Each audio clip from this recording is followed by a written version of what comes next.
गावाच्या शेवटी एक मुलगा राहत होता. घरात फक्त एकच माणूस, त्याची आई. गरीब घर, पण तिच्या प्रेमात कधीच कमी नव्हतं. एक दिवस मुलगा रागात होता.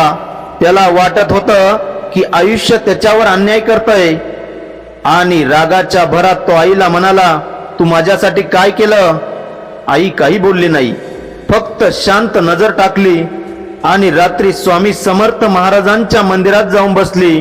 डोळ्यांतून पाणी, पोटांवर एकच शब्द, माझ्या लेकराचं मन शांत करा बाबा, त्याच्या वाट्याला प्रकाश द्या.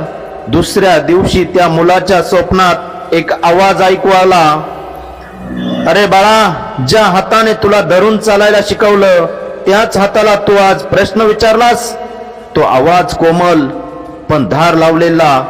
मुलगा घाबरून जागा झाला. आई झोपेच्या उंबरठ्यावर होती. तिच्या हातावर त्याचा हात पडला आणि तो फुटून रडला, आई, माझी चूक झाली, मी तुझ्यावर आवाज चढवला. आई हसली, लेकरा, राग तुमचा पण आशीर्वाद कायम माझा.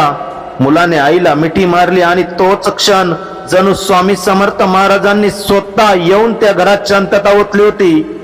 आई वडिलांचा राग कधीच धरू नका.